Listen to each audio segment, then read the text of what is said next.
नमस्कार, good news Bharat में आप सभी दर्शकों का स्वागत है। मैं संजीव शर्मा और आइए देखते हैं गुड न्यूज़ भारत पर आजमगढ़ की खबरें फटाफट अंदाज में।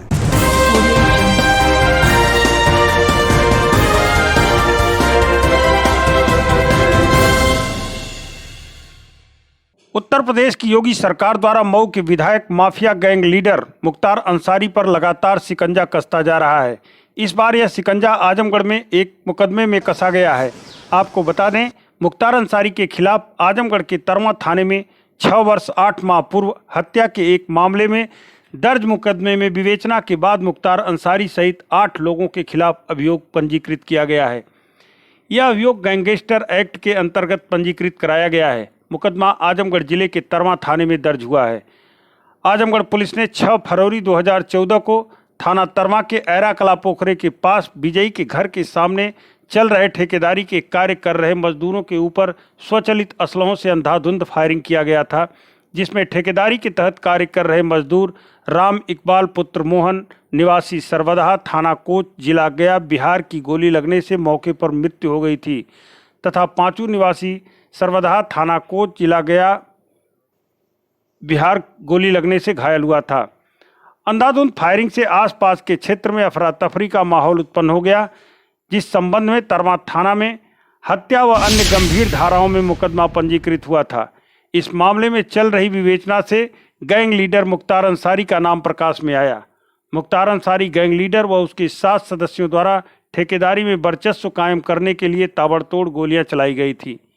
उपरोक्त गैंग द्वारा जनता में भय और आतंक फैलाकर क्षेत्र में किसी भी प्रकार के ठेकेदारी संबंधित कार्य अपने लोगों को जबरन दिलाना इनका पेशा बन गया है। जनता के लोगों में इनका भय आतंक व्याप्त है कि इनके विरुद्ध कोई सूचना अथवा गवाही देने को तैयार नहीं है। इस गैंग के लीडर व सदस्यों को स्वतंत्र विचरण करना ठीक नहीं है, इसलिए प्रस्तुत रिपोर्ट के आधार पर जिला मजिस्ट्रेट के द्वारा अनुमोदित किए जाने के बाद तरवा थाना क्षेत्र के प्रभारी निरीक्षक द्वारा मुख्तार अंसारी व उसके गैंग के सदस्यों के विरुद्ध गैंगस्टर एक्ट के तहत अभियोग पंजीकृत किया गया है। आजमगढ़ जिले में 7 अक्टूबर को आई जांच रिपोर्ट में 29 नए कोरोना पॉजिटिव मरीज मिले हैं। CMO doctor A K. मिश्रा ने इसकी पुष्टि की। मुख्य चिकित्सा अधिकारी डॉक्टर ए.के. मिश्रा ने बताया कि पूर्व में प्रेषित सैंपल में से 29 व्यक्तियों की जांच रिपोर्ट पॉजिटिव प्राप्त हुई है, जिसमें एंटीजन किट के 17, RT-PCR के 10 और ट्रू नॉट मशीन के 2 केस हैं। मुख्य चिकित्सा अधिकारी डॉक्टर ए.के. मिश्रा ने बताया कि जिले में अब तक कुल 4,810 कोरोना पॉजिटिव मरीज पाए गए हैं। वर्तमान समय में 480 सक्रिय मरीज हैं। 4,255 मरीज स्वस्थ होकर डिस्चार्ज किए जा चुके हैं, वहीं 75 मरीजों की मौत हो चुकी है। आजमगढ़ जिले में बिजली कटौती से मचा हाहाकार। सड़कों पर उतरकर लोगों ने रोड जाम कर किया प्रदर्शन। बता दें कि बिजली कर्मियों और सरकार के बीच निजीकरण को लेकर चल रही कार बहिष्कार का खामियाजा सीधे आम जनता को उठाना पड़ा। शहर के अधिकतर क्षेत्रों में रविवार की रात से गुल हुई बिजली मंगलवार की रात तक बहाल नहीं हो सकी। जिला प्रशासन की सारी व्यवस्थाएं पूरी तरह से ध्वस्त नजर आईं। 48 घंटे से उमस भरी गर्मी में लोग बिलबिला उठे, तो वहीं पीने के पानी की किल्लत ने लोगों की परेशानी को और बढ़ा दिया। डीएम कार्यालय से लेकर शहर के अधिकतर तिराहों चौराहों पर लोगों ने सड़क जाम कर प्रदर्शन करना शुरू कर दिया। अधिकारियों के काफ़ी मशक्कत के बाद लोगों को किसी तरह समझा सकी। सोमवार से बिजली कर्मचारी पूर्ण कार बहिष्कार पर चले गए। रविवार की रात 10 बजे से शहर के कुछ चुनिंदा इलाकों को छोड़ अन्य सभी इलाकों व ग्रामीणांचल की बत्ती गुल हो गई। रात भर लाइट नहीं आई। सोमवार को दिन भर प्रशासनिक अमला लाइन चालू कराने को लेकर हवा में तीर मारता रह गया, लेकिन कोई सफलता नहीं मिली। जिला प्रशासन की सारी व्यवस्थाएं चौपट ही नजर आई।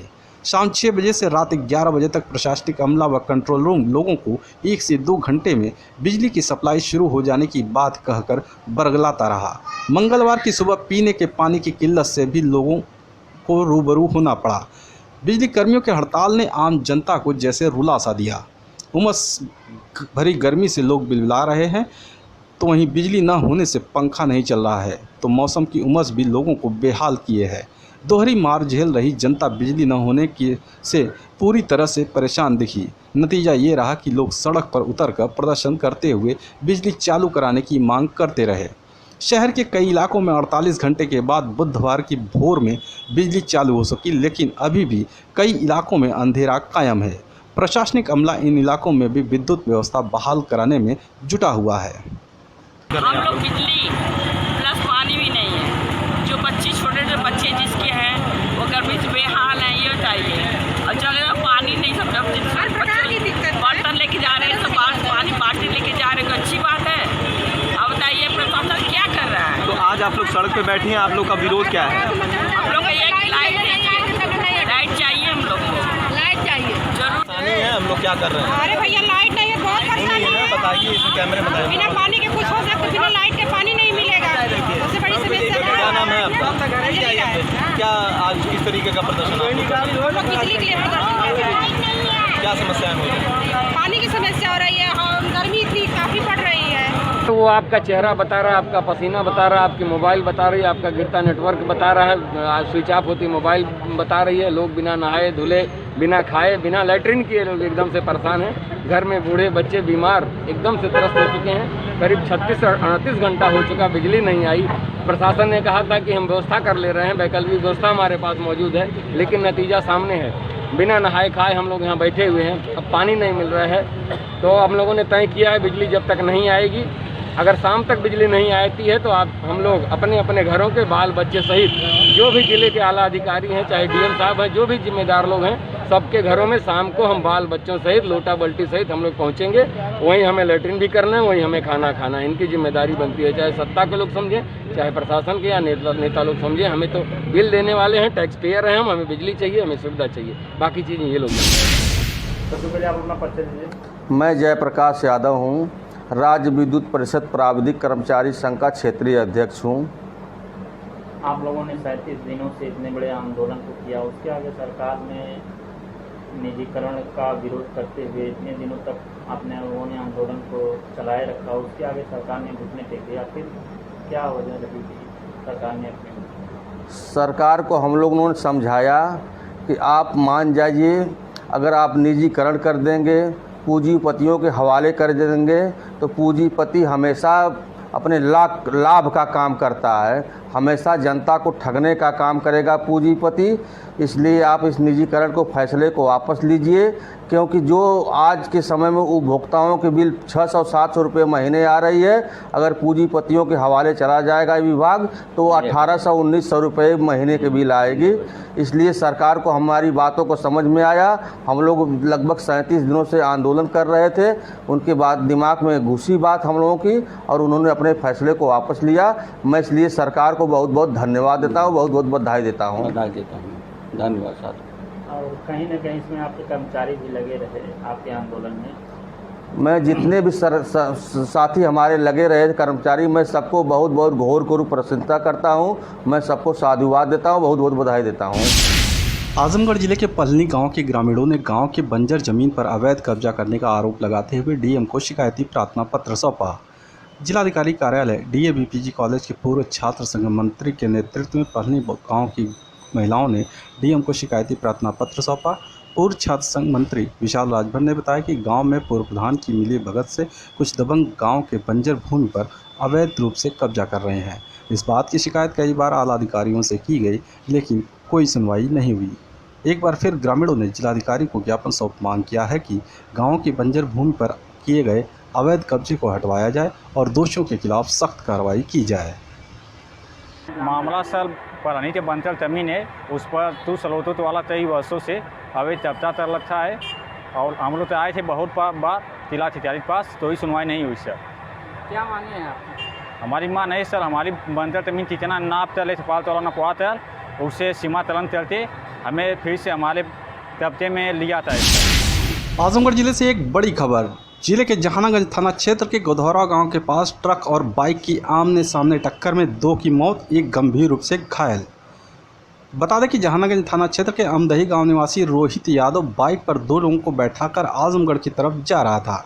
इसी दौरान गोधौरा गांव के पास जैसे ही वह पहुंचे, आजमगढ़ की तरफ से आ रही तेज रफ्तार ट्रक से आमने सामने जोरदार टक्कर हो गई। हादसे में रोहित यादव निवासी अमदही, जौनपुर जिला निवासी धर्मेंद्र की मौके पर ही मौत हो गई, जबकि मऊ जिले के चिरैया कोट निवासी अनिल घायल हो गया।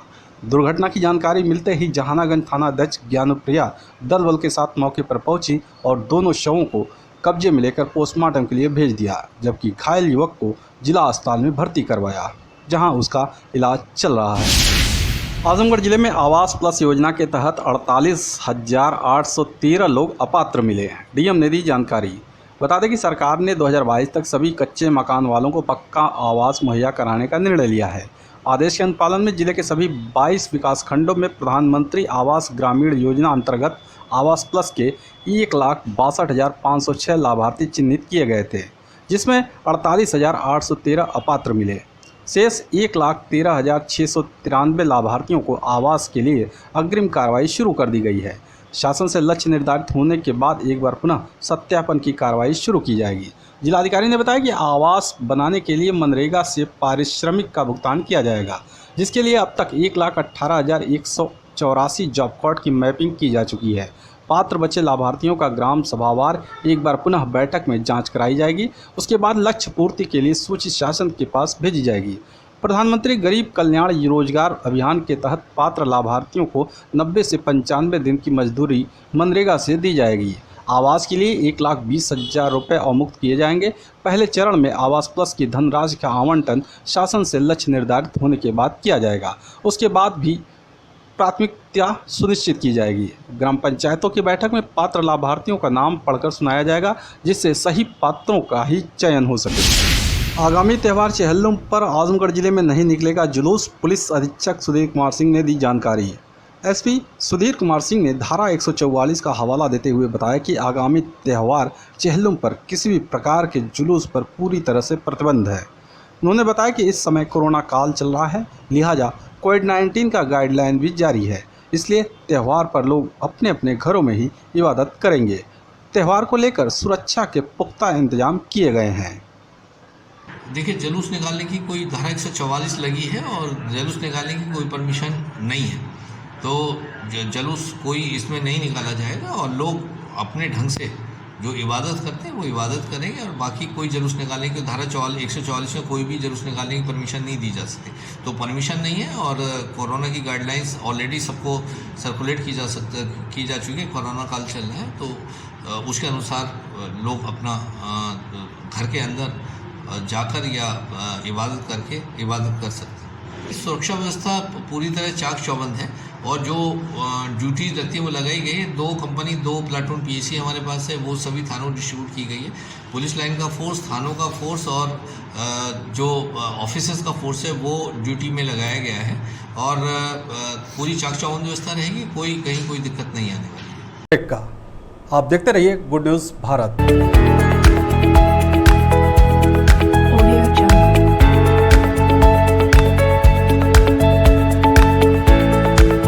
ब्रेक के बाद एक बार फिर से आपका स्वागत है और आइए देखते हैं आजमगढ़ की खबरें फटाफट अंदाज में। यूपी में ब्राह्मण समाज पर हो रहे उत्पीड़न, प्राणघातक जैसी घटनाओं पर रोक लगाने व दोषियों पर कार्रवाई की मांग को लेकर आजमगढ़ में ब्राह्मण संगठनों ने ज्ञापन सौंपा। अखिल भारतीय ब्राह्मण एकता परिषद के मंडल अध्यक्ष पंडित विशाल उपाध्याय के नेतृत्व में कई ब्राह्मण संगठनों ने मुख्यमंत्री को संबोधित ज्ञापन जिलाधिकारी को सौंपा। इसके साथ ही चेतावनी दिया कि अगर ब्राह्मणों पर हो रहे हमले या दुर्व्यवहार पर रोक नहीं लगाई जाती तो अपने सम्मान के लिए ब्राह्मण समाज आंदोलन को बाध्य होगा, जिसकी पूरी जिम्मेदारी शासन प्रशासन की होगी। परिषद के मंडल अध्यक्ष पंडित विशाल उपाध्याय ने बताया कि वर्तमान में देवरिया में ब्राह्मणों को बंदूक की बट से मारते पीटते हुए उनके जनेऊ तोड़कर जबरन मूत्रपान कराया गया और उक्त जघन्य कृत्य का वीडियो बनाकर ब्राह्मणों को उत्पीड़न जारी रखने का जिस तरह से संदेश दिया जा रहा है, उसको देखकर लग रहा है कि शासन प्रशासन ऐसे लोगों पर कार्रवाई करने पर गंभीरता नहीं दिखा रही, जो कि दुर्भाग्यपूर्ण है। तो वहीं प्रदेश के सहारनपुर में पंडित राजकुमार शर्मा को हाथ पैर बांधकर मुंह में कपड़ा ठूसकर जिंदा जला दिया गया। समाज ने ज्ञापन सौंप ब्राह्मण समाज पर हो रहे उत्पीड़न पर रोक लगाने के साथ ही दोषियों के खिलाफ सख्त कार्रवाई की मांग की है। मामला ये था कि उत्तर प्रदेश में इस समय खास करके ब्राह्मण समाज के ऊपर ज़्यादा अत्याचार बढ़ गया।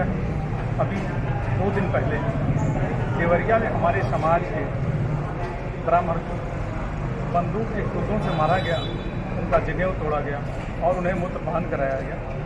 उसके खिलाफ हम लोगों ने ज्ञापन दिया। और इसी तरह से कल सहारनपुर में एक हमारे समाज के पंडित राजकुमार शर्मा जी को हाथ पैर बांध करके उनके मुंह में कपड़ा ठूस करके जिंदा जला दिया गया। हम उसकी निंदा करते हैं और इस समाज की तरफ से समाज में हमारे बहुत आक्रोश है और हम माननीय मुख्यमंत्री जी को अपने समाज की तरफ सारे समाज के लोग इकट्ठा ज्ञापन देने का काम किए, क्योंकि त्वरित कार्रवाई हो विरोधियों के खिलाफ, उनके खिलाफ एनएसए लगे और हमारे समाज को आर्थिक पैकेज दिया जाए और सुरक्षा का पूरा इंतजाम किया जाए। यही हमारी मांग है। आजमगढ़ जिले में 1 से 7 अक्टूबर तक चले वन्य जीव सप्ताह के तहत आयोजित प्रतियोगिता में विजेता छात्र छात्राओं को प्रोत्साहन राशि व प्रमाण पत्र वितरित किया गया।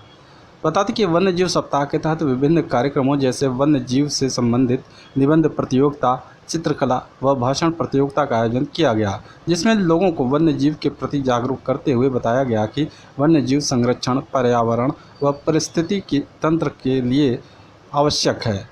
वन्य जीव वन में रहते हैं, लेकिन हम अपने स्वार्थ के लिए पेड़ों को काट कर वनों को समाप्त कर रहे हैं, जिससे वन्य जीवों का रहने के लिए वनों की कमी हो गई है। यही वजह है कि वन्य जीव शिकार के लिए आबादी वाले क्षेत्रों में आ रहे हैं। कुछ लोग वन्य जीवों का शिकार भी कर रहे हैं। हमें यह समझना होगा कि वन्य जीवों की सुरक्षा अत्यंत जरूरी है, इसलिए हमें ज़्यादा से ज़्यादा पेड़ों को लगाना होगा। साथ ही पेड़ों को काटने पर रोक लगाना होगा, जिससे हमारे वन्य जीव वनों में ही रह सकें। प्रतियोगिता में जिले के विभिन्न स्कूलों के बच्चों ने प्रतिभाग किया था, जिसमें विजेता छात्र छात्राओं को जिलाधिकारी कार्यालय पर प्रमाण पत्र व प्रोत्साहन राशि देकर सम्मानित किया गया। ये था वन्य जीव, जैसे कि वन्य जीव सप्ताह मनाया गया। उसके दौरान हमारे विभिन्न रेंजों में अलग अलग कार्यक्रम आयोजित किए गए, जिसमें कि जैसे पेंटिंग कंपटीशन है, निबंध प्रतियोगिता है या चित्रकला कुछ वैसे बना के बच्चों ने अपना प्रतिभाग किया और उसमें उनको फर्स्ट, सेकंड और थर्ड पुरस्कार दिए गए।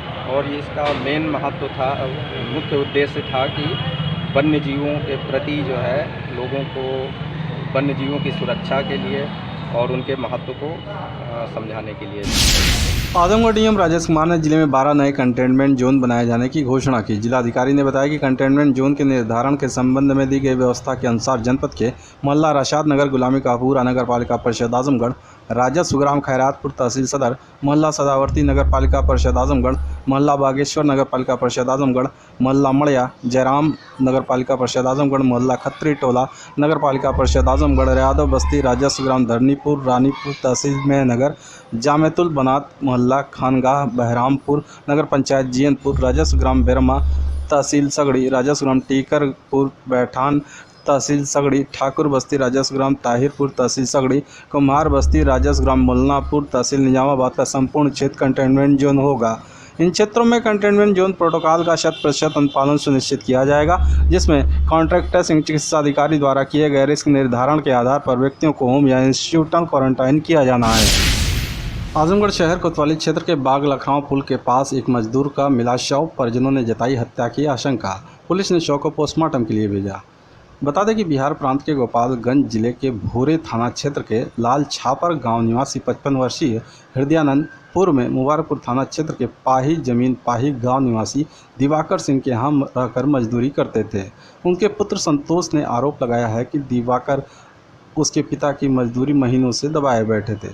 पिता ने इस मामले में मुबारकपुर थाने में मुकदमा दर्ज कराया था। दिवाकर के यहाँ से काम छोड़ने के बाद उसके पिता मुगलसराय स्थित एक गैस एजेंसी पर रहकर काम करते थे। लॉकडाउन में वे घर चले गए थे।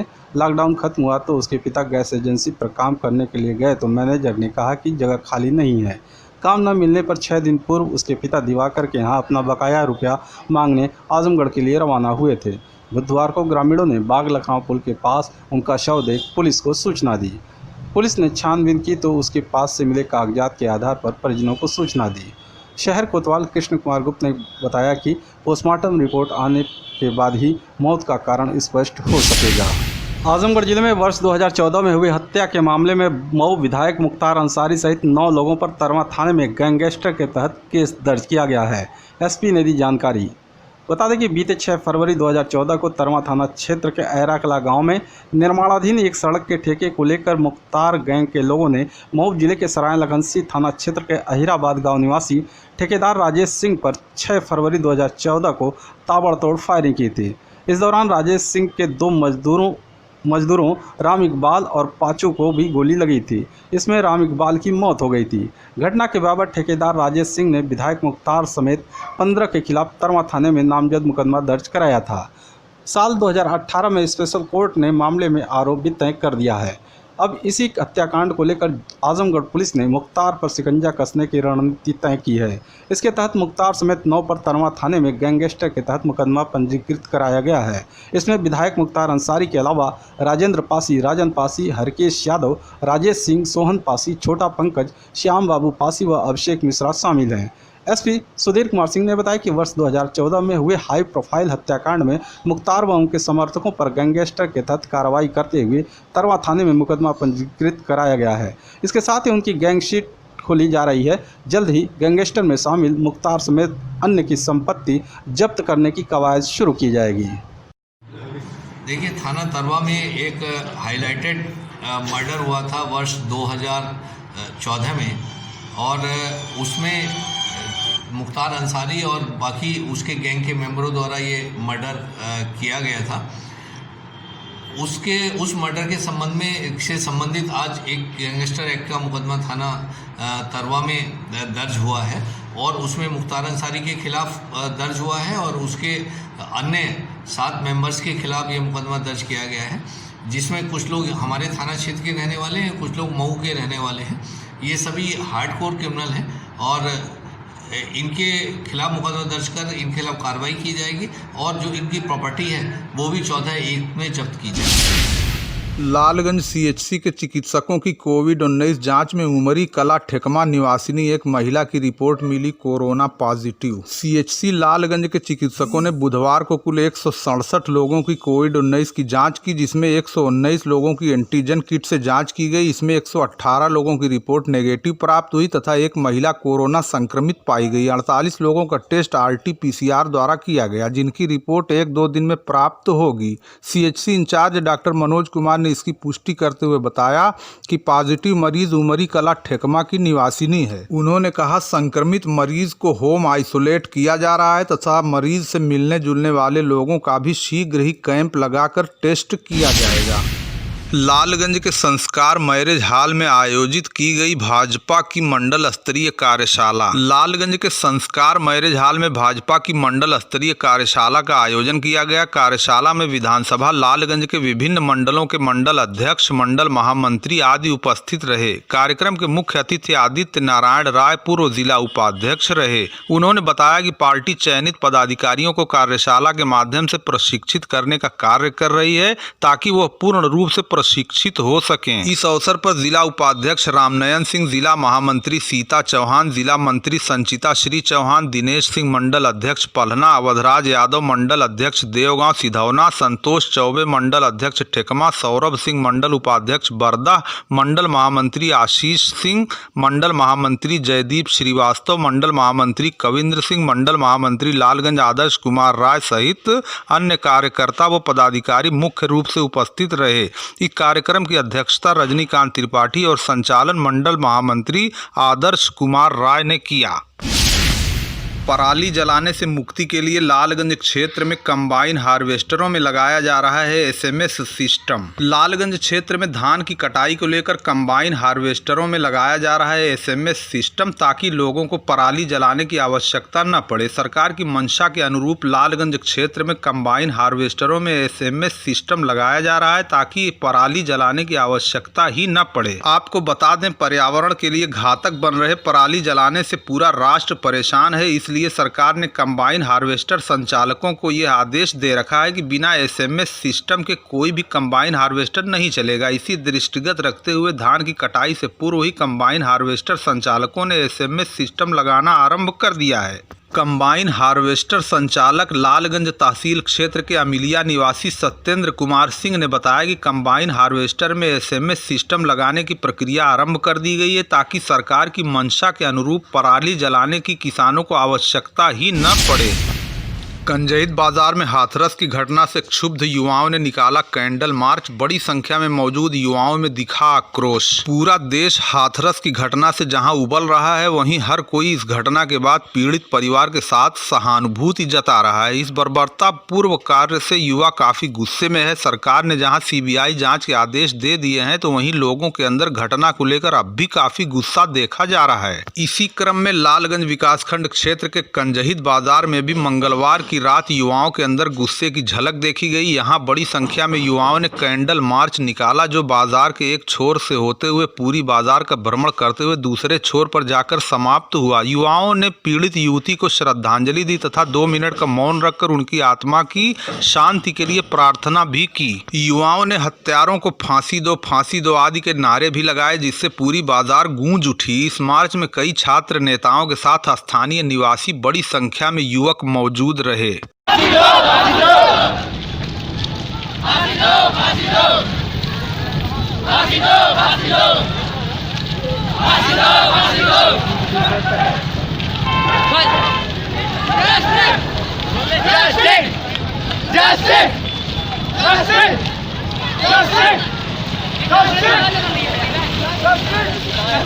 We want justice! We want justice! We want justice!